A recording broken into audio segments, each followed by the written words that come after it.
Bem-vindo ao Adoções do Reddit, onde histórias reais de adoção ganham voz. Aqui você vai ouvir relatos verdadeiros de pessoas que vivenciaram a adoção de diferentes perspectivas. Pais adotivos, filhos que foram adotados, famílias biológicas que tomaram decisões difíceis e todos os desafios emocionais, legais e sociais desse processo.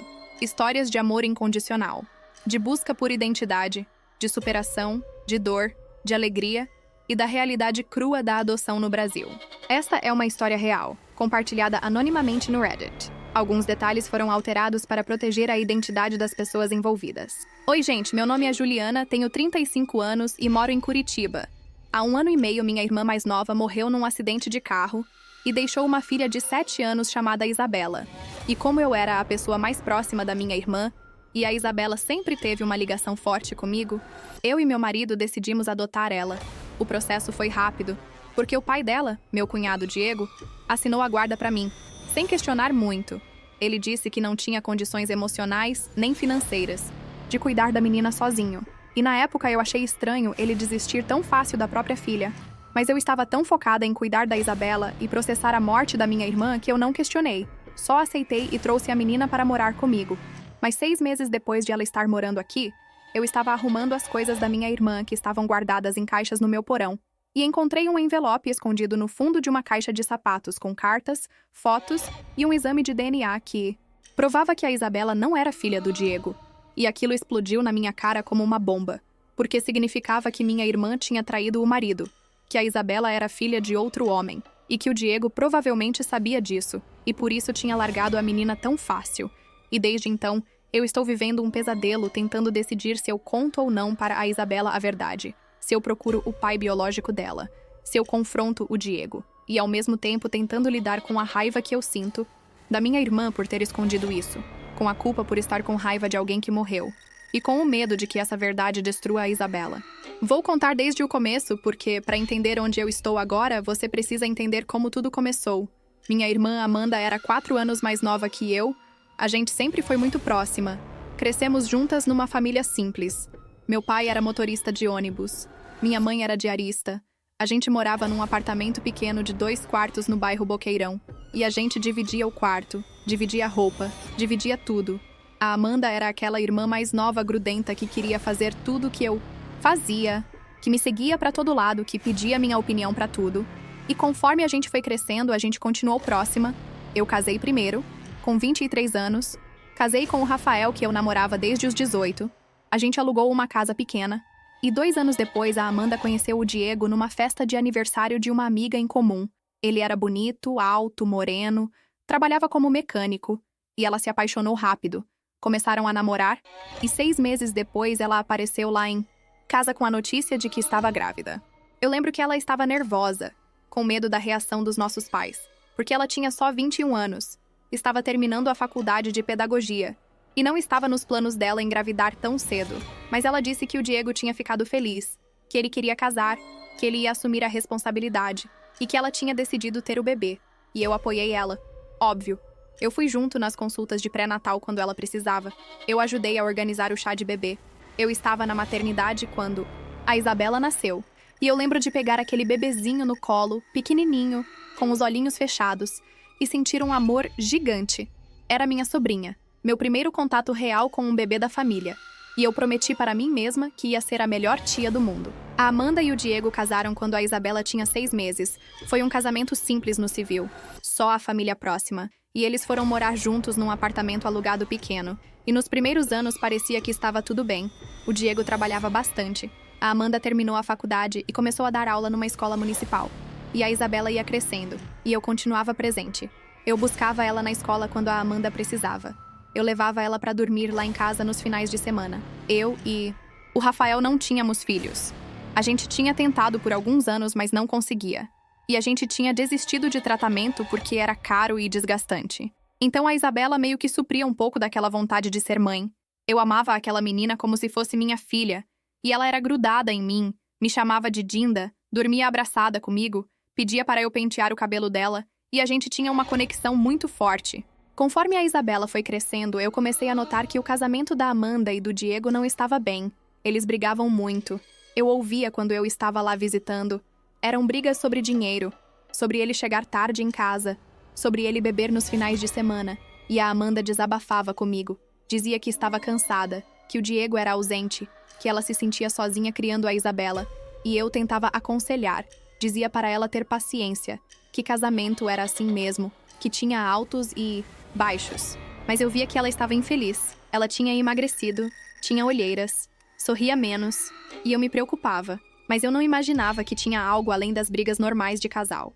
Quando a Isabela estava com 5 anos, a Amanda me contou que tinha conhecido um cara na escola onde ela trabalhava.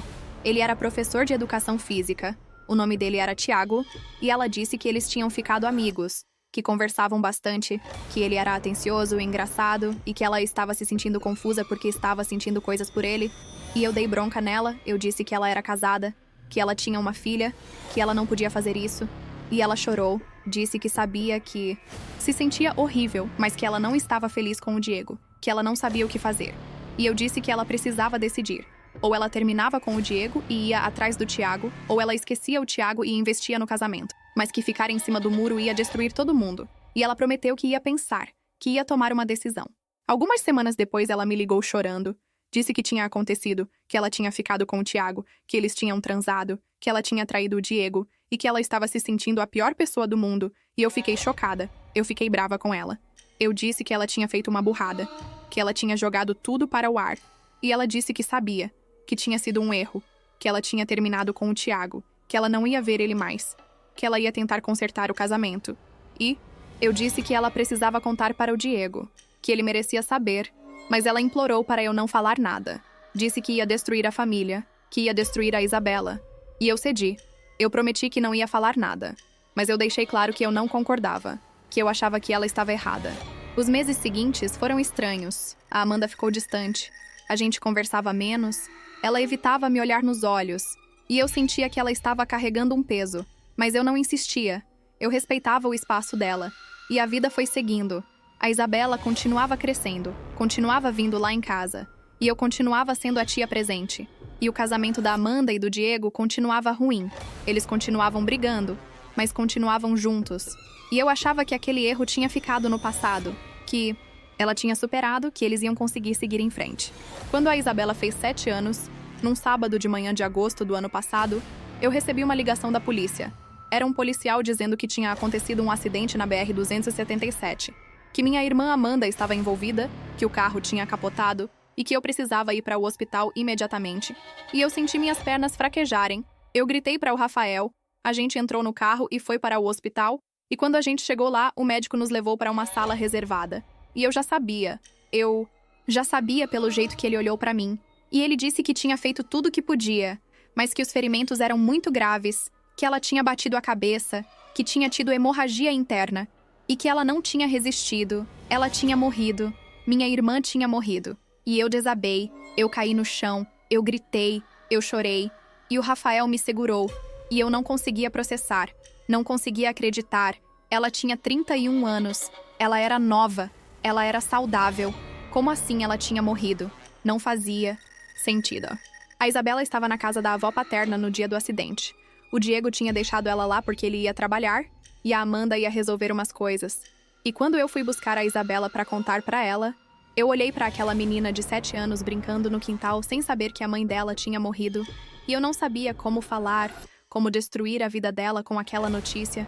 E eu sentei com ela, segurei a mãozinha dela e contei. Eu disse que tinha acontecido um acidente, que a mamãe dela tinha se machucado muito e que ela tinha ido para o céu. E a Isabela me olhou sem entender. Ela perguntou quando a mãe ia voltar, e eu disse que não ia voltar, que quando a gente vai para o céu a gente não volta.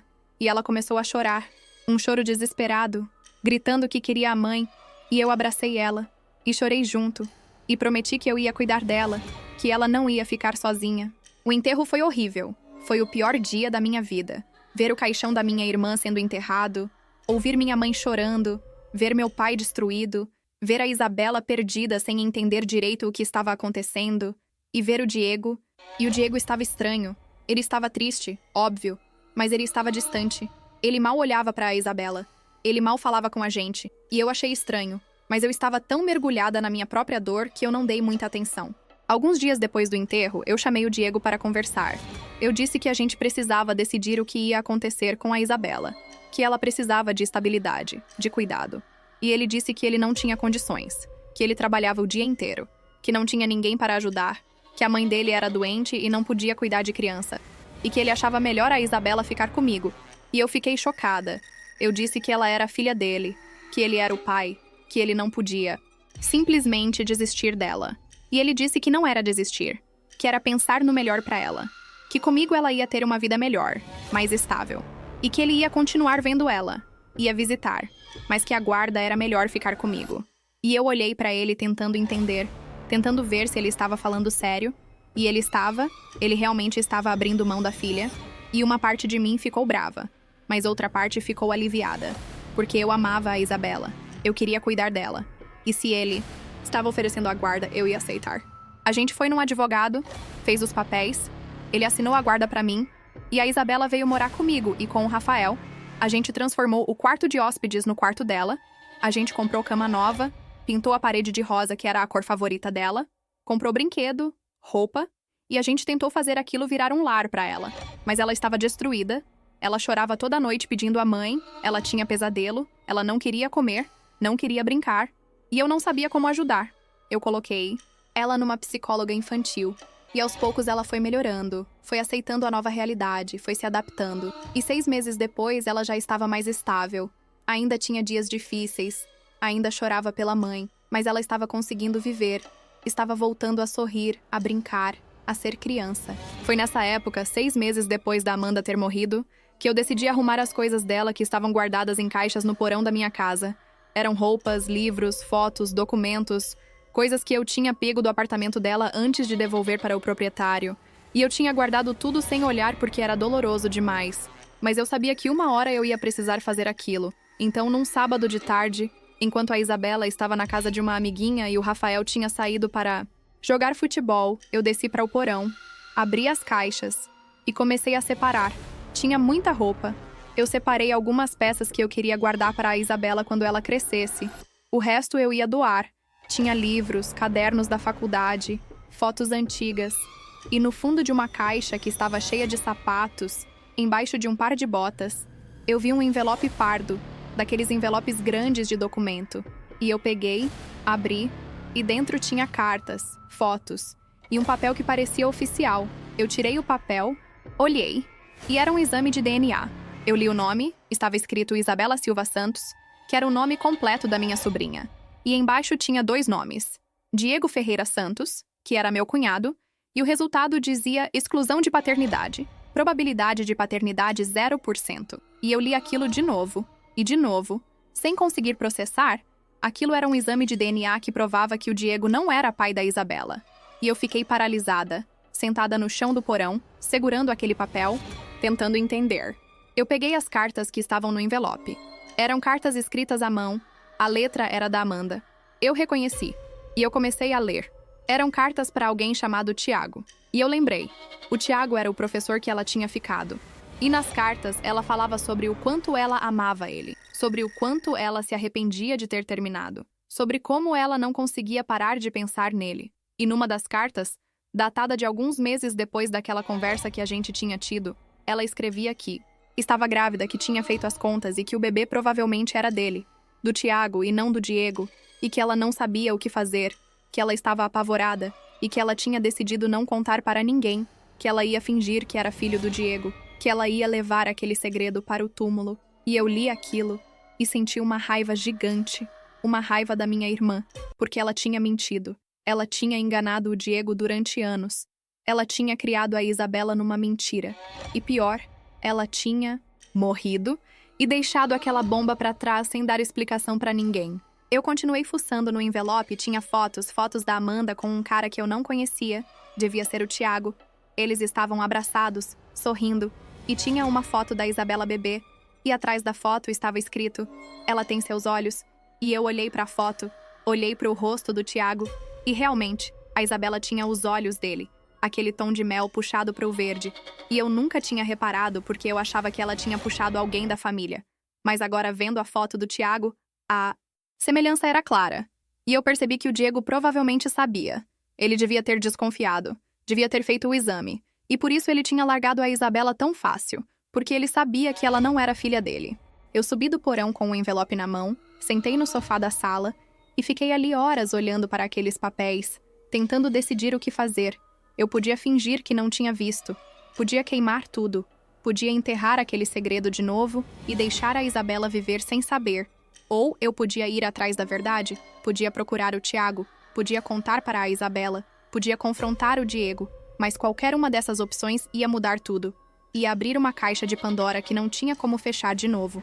E eu não sabia o que era certo. Quando o Rafael chegou em casa, eu mostrei para ele, contei tudo, e ele ficou chocado. Ele leu os papéis, olhou as fotos e disse que a gente precisava pensar bem antes de fazer qualquer coisa, que a Isabela estava finalmente se estabilizando, que ela estava se recuperando da morte da mãe, e que jogar essa bomba nela agora podia destruir ela de novo. E eu concordei. Mas ao mesmo tempo, eu sentia que ela tinha o direito de saber. Que o pai biológico dela tinha o direito de saber que ele tinha uma filha. E que esconder aquilo era continuar a mentira que a Amanda tinha começado. Eu passei semanas pensando nisso. Sem dormir direito. Sem conseguir me concentrar em nada. E toda vez que eu olhava para a Isabela, eu pensava: será que eu conto? Será que eu procuro o pai dela? Será que eu deixo como está? E eu não conseguia decidir. Então eu marquei uma sessão com a psicóloga da Isabela. Mas fui sozinha. Contei a situação para ela, mostrei os documentos e perguntei o que eu devia fazer. E ela disse que não existia resposta certa, que qualquer decisão ia ter consequências. Mas que, na opinião profissional dela, a verdade era sempre melhor do que a mentira. Principalmente quando envolve identidade. Porque a Isabela, uma hora ia crescer. Ia querer saber sobre a família, sobre de onde ela veio. E se ela descobrisse que eu sabia e escondi, isso ia quebrar a confiança dela em mim. Mas ela também disse que eu precisava pensar no timing, que contar agora, tão logo depois da morte da mãe, podia ser pesado demais. E que talvez fosse melhor esperar ela ficar um pouco mais velha, um pouco mais madura para conseguir processar. Eu decidi que eu ia esperar, que eu não ia contar para a Isabela ainda, mas que eu ia procurar o Tiago. Eu precisava saber quem ele era, eu precisava entender a história completa. Então eu fui atrás. Eu lembrava o nome da escola onde a Amanda trabalhava, liguei lá, fingi que era uma conhecida dele. E consegui o telefone. Eu liguei, ele atendeu, eu me apresentei, disse que eu era irmã da Amanda, e ele ficou em silêncio. Um silêncio longo. E então ele disse que sentiu muito pela morte dela, que ele tinha ficado sabendo, e eu disse que precisava conversar com ele pessoalmente, que era importante. E ele hesitou, mas concordou, e a gente marcou num café no centro. Quando eu cheguei no café, ele já estava lá, sentado numa mesa no canto. Ele era bonito, alto, cabelo castanho claro, olhos verdes acinzentados. E quando eu sentei na frente dele e olhei nos olhos dele, eu vi a Isabela. A semelhança era impressionante. E eu soube que era verdade, que ele era o pai dela. Eu não perdi tempo, tirei o envelope da bolsa, coloquei na mesa e disse que eu tinha encontrado aquilo nas coisas da Amanda e que eu precisava saber a verdade. E ele abriu o envelope, olhou os papéis, leu as cartas, e os olhos dele encheram de lágrimas. Ele disse que não sabia, que ele não fazia ideia, que a Amanda nunca tinha contado para ele que estava grávida, que eles tinham ficado juntos algumas vezes, que ele tinha se apaixonado por ela, mas que ela tinha terminado, tinha dito que ia tentar consertar o casamento, e que ele tinha respeitado, tinha se afastado, e que ele nunca mais tinha falado com ela, e que agora descobrir que ele tinha uma filha, que a Amanda tinha escondido, isso dele durante todos esses anos estava destruindo ele. Eu mostrei fotos da Isabela para ele, fotos recentes, e ele olhou com uma mistura de encantamento e dor. Ele disse que ela era linda, que ela parecia com ele, e perguntou se ele podia conhecer ela. E eu disse que sim, mas que a gente precisava fazer isso do jeito certo, que a Isabela tinha acabado de perder a mãe, que ela estava frágil, e que a gente não podia simplesmente chegar e falar: "Oi, esse aqui é seu pai de verdade." A gente precisava de ajuda profissional, e ele concordou. Ele disse que ia fazer o que fosse melhor para ela, que ele não queria causar mais dor, e a gente combinou de ir devagar. Eu conversei de novo com a psicóloga da Isabela, contei que eu tinha encontrado o pai biológico, que ele não sabia da existência dela, e que ele queria conhecer. E a psicóloga disse que a gente precisava preparar a Isabela, que a gente precisava conversar com ela antes, explicar a situação, e só depois apresentar o Tiago. Então eu marquei uma sessão conjunta. Eu, o Rafael e a Isabela. E na sessão, com a psicóloga mediando, eu contei para a Isabela, eu disse que eu tinha descoberto uma coisa importante, que a mamãe dela tinha guardado um segredo, que o Diego não era o pai biológico dela, e que o pai biológico dela era outra pessoa, um homem chamado Tiago, que tinha sido amigo da mamãe, e que ele não sabia que ela existia, mas que agora ele sabia, e que ele queria muito conhecer ela. A Isabela ficou em silêncio, processando. Ela tinha 8 anos. Ela era inteligente, mas aquilo era grande demais. Ela perguntou se o tio Diego sabia, e eu disse que eu achava que sim. E ela perguntou por que ele nunca tinha contado. E eu disse que eu não sabia, que adultos às vezes fazem coisas que a gente não entende. E ela perguntou se ela ia ter que morar com o Tiago. E eu disse que não, que ela ia continuar morando comigo, que nada ia mudar, que o Tiago só queria conhecer ela, ser parte da vida dela se ela quisesse. E ela perguntou se ela era obrigada, e eu disse que não, que era escolha dela. E ela disse que precisava pensar, e a gente respeitou. Algumas semanas depois, a Isabela disse que queria conhecer o Tiago, e a gente marcou um encontro no parque, num sábado de manhã. Eu, o Rafael, a Isabela e o Tiago. E quando ele chegou e viu a Isabela, ele chorou. Ele se ajoelhou na frente dela, disse que estava muito feliz de conhecer ela, que ela era linda, e a Isabela ficou tímida, se escondeu atrás de mim, mas aos poucos ela foi se soltando. Eles conversaram. Ele perguntou o que ela gostava de fazer. Ela disse que gostava de desenhar e ele disse que ele também gostava. E eles sentaram num banco e desenharam juntos. E eu fiquei observando de longe. E era estranho. Era bonito e triste ao mesmo tempo, porque aquilo era um pai conhecendo a filha pela primeira vez. Mas era também uma filha que já tinha perdido a mãe e que estava descobrindo que o pai que ela conhecia não era o pai de verdade. E eu não sabia se eu tinha feito a coisa certa. Os encontros continuaram, uma vez por semana, sempre com a gente junto. E a Isabela e o Tiago foram criando um vínculo. Ela começou a gostar dele, a esperar pelos encontros. E ele era presente, era carinhoso, trazia presente, perguntava sobre a escola, sobre os desenhos dela, e eu via que ele realmente se importava, que ele queria ser pai, e aquilo me deixava feliz, mas também me deixava com medo. Medo de que ele quisesse a guarda, medo de perder a Isabela. Eu conversei com ele sobre isso, sobre os meus medos, e ele disse que ele não ia tirar a Isabela de mim, que ele via o quanto ela me amava, o quanto ela estava bem comigo, e que ele só queria fazer parte da vida dela, ser uma presença, um apoio, e que a gente podia ser uma família estendida. E eu acreditei nele, e a gente foi construindo isso, devagar, com cuidado. Mas ainda tinha o Diego. Eu precisava confrontar ele. Eu precisava entender por que ele tinha abandonado a Isabela, sabendo que ela não era filha dele. Então eu marquei de encontrar com ele. Fui sozinha, num bar perto da casa dele. E quando ele chegou, eu coloquei o exame de DNA na mesa. E perguntei desde quando ele sabia. E ele olhou para o papel, suspirou, e disse que ele desconfiava desde que a Isabela nasceu, que ela não se parecia com ele, que a Amanda tinha ficado estranha durante a gravidez, distante, e que ele tinha feito o exame quando a Isabela tinha 2 anos, e que tinha dado negativo, e que ele tinha confrontado a Amanda, e ela tinha admitido, tinha contado da traição, e ele tinha continuado no casamento por causa da Isabela, mas que ele nunca tinha conseguido amar ela como filha, porque toda vez que ele olhava para ela, ele via a traição, e que quando a Amanda morreu, ele viu a oportunidade de se livrar daquele peso, e por isso ele tinha passado a guarda para mim. E ouvir aquilo me deu raiva, muita raiva. Eu disse que a Isabela era inocente, que ela não tinha culpa de nada, que ele era um covarde, e ele disse que ele sabia, que ele se arrependia, mas que ele não conseguia mudar o que ele sentia, e eu saí dali com nojo dele, e com mais raiva ainda da minha irmã, por ter criado aquela situação, por ter mentido, por ter machucado tanta gente. Hoje, 1 ano e meio depois da morte da Amanda, a Isabela mora comigo. E com o Rafael, ela está bem. Está feliz, está indo bem na escola, faz terapia toda semana e tem uma relação boa com o Tiago.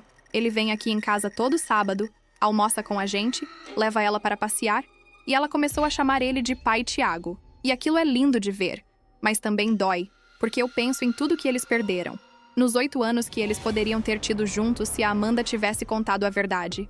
E eu penso na Amanda. E eu sinto raiva. Eu sinto raiva dela por ter mentido, por ter escondido, por ter morrido e deixado essa bagunça para trás. Mas ao mesmo tempo, eu sinto falta dela. Eu sinto saudade. E eu me sinto culpada por estar com raiva de alguém que morreu, de alguém que eu amava. E é uma mistura de sentimentos que eu não sei lidar. A Isabela sabe a verdade agora. Ela sabe que a mãe dela guardou um segredo. Ela sabe que o Diego não é o pai biológico dela. E ela sabe que o Tiago é. E ela está processando isso na terapia. E ela está bem. Ela não tem raiva da mãe. Ela é criança ainda. Ela não entende completamente as nuances. Ela só sabe que a mãe dela amava ela. E que o pai Tiago também ama. E que eu e o Rafael amamos. E que ela tem uma família. E para ela isso basta. Mas eu sei que, conforme ela crescer, as perguntas vão vir. As dúvidas, a raiva talvez. E eu vou estar aqui para ajudar ela a processar. O Tiago entrou com um processo para ter o nome dele incluído na certidão de nascimento da Isabela. E o Diego não contestou. Ele assinou tudo. E agora, oficialmente, o Tiago é o pai da Isabela. E ele paga a pensão. Ele participa. Ele é presente.